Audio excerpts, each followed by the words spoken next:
안녕하세요. 만나서 반갑습니다. 역사가 김영주입니다. 병법사 제155부 도쿠가와의 근심거리 히데요리의 성장이라는 주제를 가지고 오늘 여러분과 함께 할 겁니다. 지금 이제 일본사 파트로 잠깐 좀 넘어왔는데요. 사실 뭐 핵심적인 라인은 이제 북방에서 일어나고 있는 앞으로 이제 우리 역사에 굉장히 중요한 영향을 미치게 될 사건이죠. 정묘호란, 병자호란. 요 라인이 이제 핵심 스토리 라인인데, 그래도 뭐 일본에서도 상당히 중요한 이벤트가 일어나고 있으니까요. 그냥 넘어갈 수는 없죠. 그래서 이제 당시 일본에서 어떤 일이 일어나고 있는지, 그걸 좀 격가지로 같이 다뤄보고 넘어가도록 하겠습니다. 그래서 뭐 여기 파트는 그냥 좀 쉬어가는 파트라고 생각을 해주시면 될 것 같아요.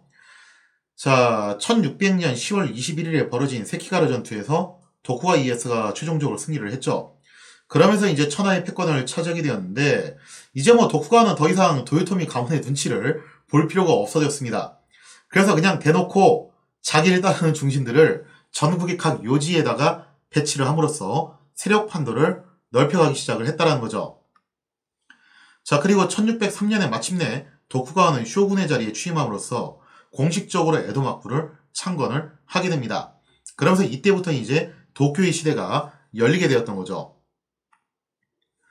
1605년 도쿠가와는 자신이 고령이다라는 점을 들어가지고 나이가 너무 많다는 점을 들어서 자신의 아들이었던 도쿠가 히데타다에게 쇼군 자리를 물려줘요. 이거 정말 대단한 거거든요. 그러면서 이제 도쿠가와는 일종의 상황이라고 할 수 있는 오고쇼라는 자리를 만들어가지고 본인은 그 오고쇼 자리로 넘어가게 됐다는 거죠. 그러면서 이제 도쿠가와는 그 이후에 순푸에 거처를 하게 되고 자신의 아들에게 쇼군 자리를 물려주게 되었다는 겁니다. 실제로 당시 도쿠가 나이가 이미 60이 넘어갔어요. 그래서 도쿠가라는 인물이 무병장수한 인물이다라고 우리는 알고 있잖아요. 우리가 결과적으로는 그렇게 알고 있는데 당시에 도쿠가가 그거 어떻게 알았겠어요. 자기가 그렇게 무병장수할지 어떨지. 이미 60이 넘어갔고 당시대 기준으로는요. 당장 내일 돌아가셔도 이상할 게 없는 나이에요. 그래서 도쿠가는 만약에 사태를 대비를 해야 된다라고 생각을 했던 거죠. 자기가 계속 이제 쇼군 자리에 남아있다가 어느 날 덜커덕 세상을 떠버리게 되면은 이 후계자 계속 문제에 불협화음이 생길 수가 있으니까 아싸리 미리 정해놓고 가자 이거예요. 왜? 조선도 보면요. 개국 초기에 이런 모습들이 나오잖아요. 태종 같은 경우도 미리 상황으로 물러나가지고 자신의 아들한테 권력을 넘겨주는 작업을 하고서 갔었죠. 그거하고 유사하게 생각을 하시면 되는데 다만 이게 정말 쉬운 일은 아닙니다. 왜냐면요.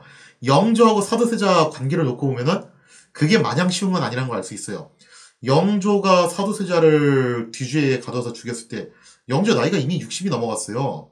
60이 넘어간 고령이었음에도 불구하고 영조는 권력에 대한 욕심이 굉장히 대단했었고 그래서 세자한테 대리청정을 시킬 때도 원래 약속했던 지분을 안 줬어요. 그러면서 계속 감나라 대추나라 뒤에서 이제 시시콜콜이 잔소리하고 야단치고 계속 구사리 주고 결국 그것 때문에 사도세자가 어마어마하게 스트레스를 받다가 나중에 좀 이제 횟가닥 하게 됐던 거죠. 그래서 그런 이제 비극적인 일들이 일어났다는 것을 생각을 해보면은 이때 도쿠가와의 결단이 얼마나 대승적이었는가를 우리가 미로 짐작을 해볼 수가 있다는 거죠. 물론 도쿠가가 이제 상황으로 물러났다고는 하지만 오고쇼가 되긴 했어요. 하지만 여전히 도쿠가는 막강한 권한을 휘두르고 있었죠. 또 이게 건국조의 버프기 때문에 어쩔 수 없는 것 같습니다. 이런 부분은. 이처럼 이제 도쿠가는 에도막부 창건에 대한 모든 작업들은 하나씩 착착 진행해 나가고 있었습니다. 하지만 이제 도쿠가 마음속 한켠에는 계속 마음에 걸리는 부분이 한 가지 있었다는 거예요. 그게 뭐였냐면은 바로 도요토미 가문이 여전히 건재했다는 점입니다. 비록 세키가루 전투 이후 도요토미 가문을 따르는 다이묘들은 많이 줄긴 했어요. 그러나 여전히 도요토미 히데요시가 남겼던 위상은 대단했다고 볼 수밖에 없다라는 거죠. 어쨌든 그 혼란했던 전국시대를 실질적으로 통일을 했던 인물이잖아요. 그러니까 그것만 놓고 보더라도 도요토미 히데요시가 남겼던 족적은 어마어마하다고 볼 수밖에 없다라는 겁니다. 더군다나 세키가루 전투 당시에 도쿠가 이에스가 속해 있던 동군편 여기에 붙었던 다이묘들 중에서는요. 대표적으로 이제 가토 기요마사, 후쿠시마 마사노리 이런 사람들이 그랬었죠. 본래는 도요토미 가문의 가신이었지만 문치파하고 갈등이 너무 심해가지고 쟤들 꼴 보기 싫어서 나 이쪽으로 간다. 그랬던 사람들도 적지 않았다는 거죠. 그러니까 가토 같은 경우는 본질적으로 도쿠가의 가신은 아니라는 거예요, 이 사람은. 그래서 이런 사람들이 좀 문제가 될 수밖에 없다라는 거예요. 자, 그래서 이제 이러한 불안감을 인해서 도쿠가는 오고쇼로 물러난 이후에도 어떠한 작업을 꾸준히 진행을 하게 되냐면은 도요토미 가문의 힘을 계속 약화시킬 필요가 있다. 그래서 도요토미 가문의 힘을 빼는 그런 작업을 꾸준하게 진행을 하고 있었다라는 겁니다. 1607년 도쿠가는 공식적으로 조선의 7년 전쟁에 대한 사과를 표명을 하게 되죠. 그래서 이 작업을 이제 누구한테 맡기게 되냐면은 쓰시마 도주였던 소 요시토시에게 맡기게 되고, 조선 측에서는 그 유명한 사명대사가 이제 사절로 오게 돼요. 그래서 포로송환 문제, 이런 문제에 대해서도 꽤나 좀 이제 성의를 다해가지고 접근을 하게 되는데, 도쿠가는 이제 원체 많이 알려진 이야기죠. 우리나라에서도 계속 이렇게 주장을 합니다. 그때 당시 전쟁은 자신의 명으로 행해진 게 아니라 그건 순전 누구 때문에 일어났던 거다. 도요토미 히데요시의 명으로 일어난 것이다. 나는 그 전쟁에 병사 한 명, 사란토를 보낸 적이 없다. 난 정말 억울하다. 그거하고는 완전 무관하다 하면서 이거를 계속 어필을 했다는 거예요. 물론 이 말은 어느 정도 사실이에요. 도쿠가 이에야스는 조선과의 전쟁에 대해서 그다지 그렇게 적극적으로 참여한 인물은 아니었고, 특히나 관동 지역에 있었던 다이묘들 같은 경우에는 이 전쟁에 직접적으로 참전을 안 했던 사람들이 많았죠. 그러니까 뭐 도쿠가 같은 경우도 어느 정도 뭐 참전을 했겠지만 실질적으로 자기가 뭐 주도적으로 여기에 뭘 참여를 했다, 그건 아닌 건 맞아요. 하여튼 이렇게 해서 자기는 이 전쟁에서 그 책임론에서 한 발 빠지게 되고, 이미 죽고 사라진 도요토미 히데요시한테 모든 독박을 다 뒤집어 씌우는 작업을 하게 되죠. 자, 이러한 호소가 어느 정도 먹혀 들었는지 또 뭐 조선 측에서는 지금 현재 북쪽에서 계속 큰 불이 일어나고 있잖아요. 그러니 지금 남쪽이라도 좀 안정이 돼야 된다라고 판단을 하게 되고, 그래서 일단 이 말을 믿고서 도쿠가의 에도 막부하고는 나름 평화교섭을 하기로 결정을 하게 됩니다.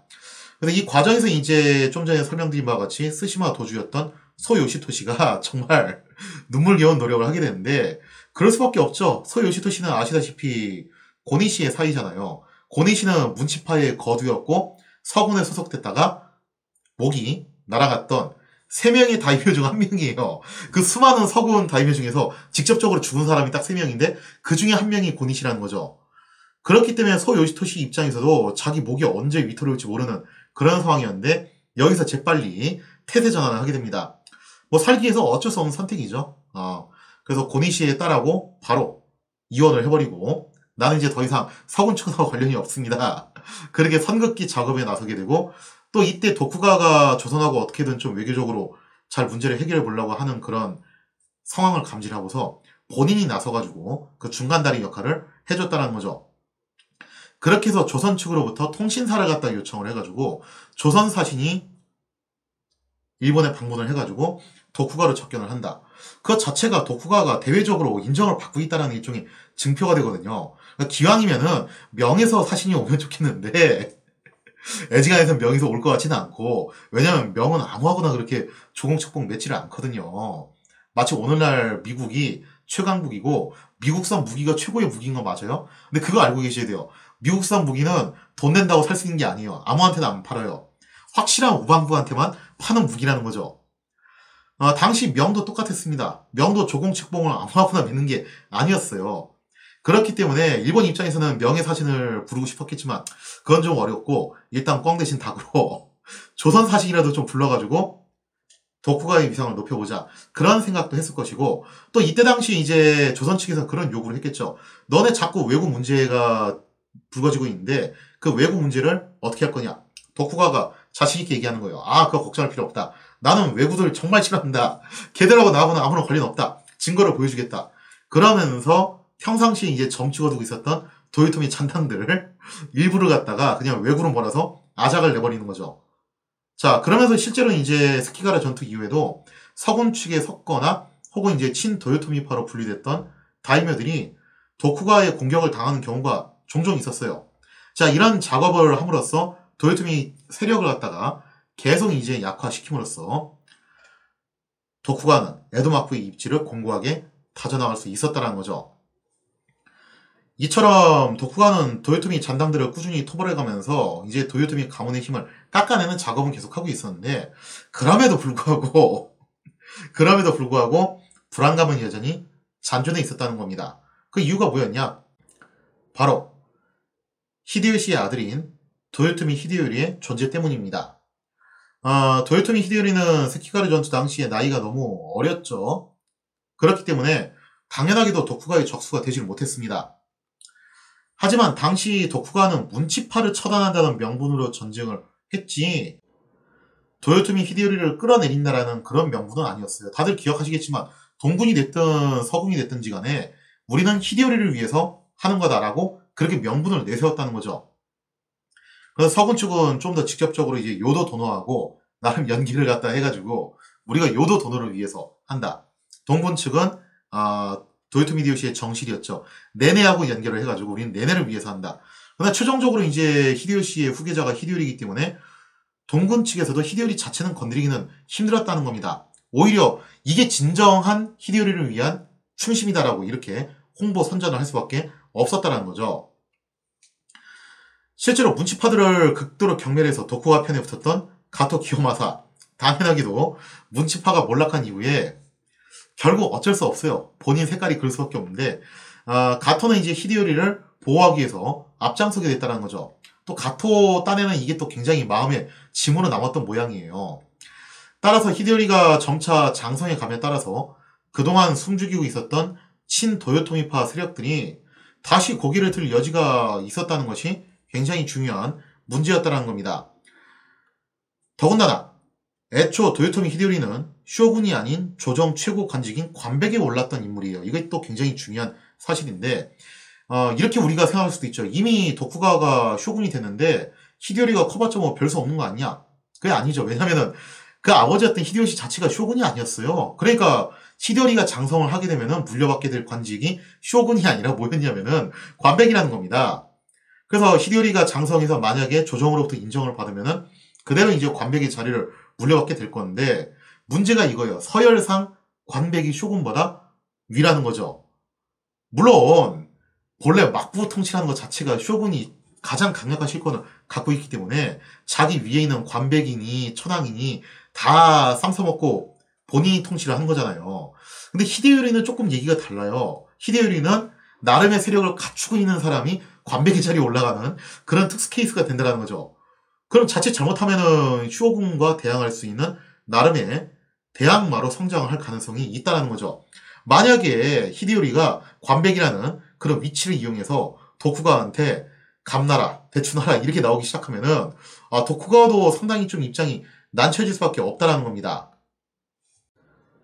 1611년 무렵 어느새 장성한 히데요리는 교토로 상경해서 니조성에서 도쿠가와를 접견을 하게 됩니다. 한 10대 후반으로 장성을 하게 되는데, 니조성은 이제 도쿠가가 교토에 머물 때를 대비해서 만든 거성이라고 그랬죠. 그래서 근대사 삼국지에서도 한번 제가 설명을 해드린 적이 있는데, 여기가 이제 도쿠가 가문을 상징하는 교토의 거점이에요. 그래서 니조성으로 올라와서 히데요리가 도쿠가하고 좀 이제 만남을 갖게 되는데, 이때 당시 가토 기요마사는 품에 단도를 숨기고 만약의 사태를 대비해서, 뭐 암살을 하려고 그런 게 아니라 만약의 사태를 대비해서 품에 단도를 숨기고 히데요리를 직접 경호하면서 히데요리가 무사히 교토 상경을 마칠 수 있도록 곁에서 호위를 했다라고 하죠. 이런 거 보면은 가토가 마음속으로는 계속 이제 죄책감을 갖고 있었던 것 같아요.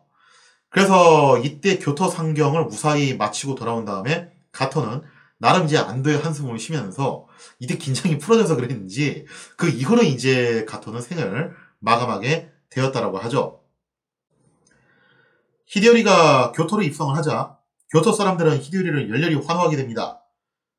엄청난 환영 인파가 몰려 나와서 히데요리를 환호를 했다는 거예요. 그리고 이거를 본 도쿠가 당연히 불안하죠. 이거 뭔가 불길한 느낌이 현실화가 되고 있는 것 같다. 그런 기분이 들었을 거예요. 그것도 그럴 법한 게 히데요리의 부친인 히데요시가 출신이 참 천하기 때문에 부득이하게 쇼군 자리에 못 올라갔죠. 그래서 쇼군이 아닌 관백의 위치에 올라가가지고 통치를 했던 인물이에요. 이로 인해서 히데요리는 기존의 사무라이 수장격인 쇼군들하고는 좀 다른 통치 방식을 보일 수밖에 없었다라는 거예요. 기존에 이제 막부 체제는 무식쟁이들이었던 이 무사 대장들, 쇼군들이 막강한 실권을 가지고서 교토 조정을 뒤흔들면서 감나라 대추나라 했던 그런 체제였다면은, 히데요시는 이 막부의 쇼군이 아닌 관백, 조정 최고 자리죠. 거기에 올라가서 석관 정치를 행했다라고 볼 수가 있습니다. 그러니까 석관 정치가 뭐냐면은, 굳이 뭐 이제 비유를 하자면은 삼국지에 나오는 조조나 동탁 같은 그런 스타일의 정치 있잖아요. 조조가 승상이 자리에 올라가가지고 본인이 뭐 황제가 된 건 아니지만 승상이 자리에 올라가서 막강한 권력을 뭉켜쥐고서 좌지우지했던 뭐 그런 상황, 뭐 고려시대 최충원 같은 그런 상황, 이런 거죠. 최충원은 이제 무장 출신이니까 좀 그런데 아무튼 간에 일본이 옛날에 이제 고대 시대에 이런 적이 있었어요. 천황하고 그다음에 귀족하고 권력 다툼이 굉장히 치열했는데, 한때 이제 귀족 세력이 천황을 치고 누르고서 권력을 장악했고, 그래서 이제 조정 최고 수장이라고 할 수 있는 관백이 섭관, 뭐 일종의 섭정이죠. 그 지위에 올라가지고 정치를 좌지우지했던 그런 시대가 있었다는 거죠. 그러니까 이것도 엄밀히 말하면은 오리지널 일본의 통치하고는 좀 거리가 있긴 하죠. 원래 일본은 천황이 통치를 해야 되는 나라였잖아요. 근데 그거를 갖다가 관백이 좌지우지했으니 그것도 좀 비정상적인 체제긴 했는데, 적어도 막부 체제보다는 그래도 조금 더 이제 옛날의 향수를 불러일으킬 수 있는 오리지널적인 체제라고 볼 수가 있다라는 거죠. 그래서 이제 히데요시가 이런 방식으로 좀 나름 세련되게 통치를 했고, 황실의 권위도 어느 정도 존중을 했다라는 거죠. 아니 뭐 사실 당시 황실이 그렇잖아요. 얼마나 진짜 전국시대 때 개밥의 도토리 찬밥 신세가 됐겠어요. 찬밥도 아니고 신밥 신세가 됐죠. 근데 어쨌든 전국시대가 마무리되면서 도요토미 히데요시가 나름 그 천황과 조정을 존중을 해줬다는 겁니다. 이 때문에 교토 사람들 입장에서는요, 도요토미 히데요시는 몰락해가고 있던 교토의 위상을 세워준 인물로 기억될 수밖에 없다는 거죠. 그런 그의 아들이 장성에서 교토로 입성을 하자 당연히 교토 사람들은 영웅의 아들이 교토로 귀환한다라고 하면서 열렬히 환호에 맞지 않을 수밖에 없었다는 겁니다. 더군다나 이제 히데요리의 모친 요도도노, 이분도 굉장히 유명하시죠. 요도도노 같은 경우도 야심이 정말 대단한 여인이었어요. 그래서 훗날을 대비해서 히데요리의 교육에 굉장히 신경을 썼다는 거죠. 그래서 히데요리를 한낱 무부로 키운 게 아니라 정말 엄청나게 교육을 시켜가지고 나중에 장래를 도모할 수 있는 그런 영웅으로 이제 키워나갔다는 거예요. 그 덕분에 히데요리는 교양과 학식을 갖춘 어엿한 성인으로 장성할 수가 있었다는 거죠.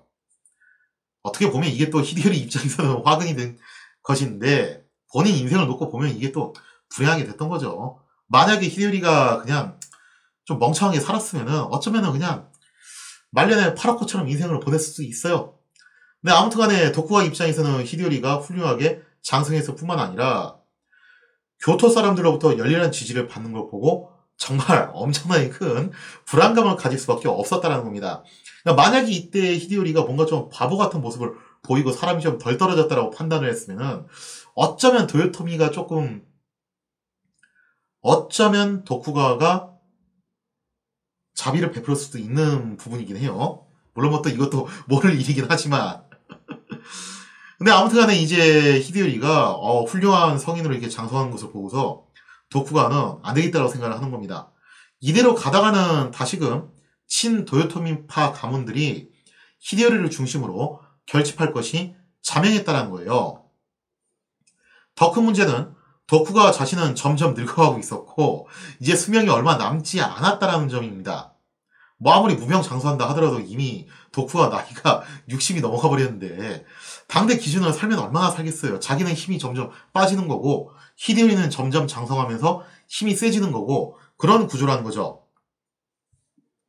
마침내 생각이 여기에 이른 도쿠가는 이거 더 이상 머뭇거릴 틈이 없다 라고 판단을 하게 됩니다. 이대로 가다가는 애써 자신이 세운 에도마쿠가 그야말로 사상 누각처럼 무너질지도 모를 일이었어요. 따라서 도쿠가는 일찌감치 히데요리를 제거함으로써 후환을 없애고자 했다는 거죠. 하지만 이것도 문제가 있었습니다. 어떤 문제가 있었냐. 아무리 히데요리를 없앤다 하더라도 뭐 아직 히데요리가 이렇다하게 잘못한 게 없잖아요. 이게 전쟁을 하려고 해도 명분이 있어야 돼요. 많은 분들이 착각하시는 게 뭐냐면은 무슨 전쟁이 게임처럼 명분이고 나발이고 그냥 그런 거 없이 일단 가서 한 대 쳐. 그러면 될 줄 아시는 분들이 계시는데 절대 안 그렇습니다. 명분이 개차반인 전쟁은 나중에 끝이 안 좋게 끝나는 경우가 굉장히 많아요. 그래서 어쨌든 히데요리를 치려면은 제거를 하려면은 뭔가 그럴싸한 명분이 필요로 했다는 거죠. 근데 지금 그런 명분이 없다는 거예요. 자, 그래서 인내심의 화신 도쿠가 당연히 은밀하게 이 명분 쌓기를 준비를 하게 됩니다.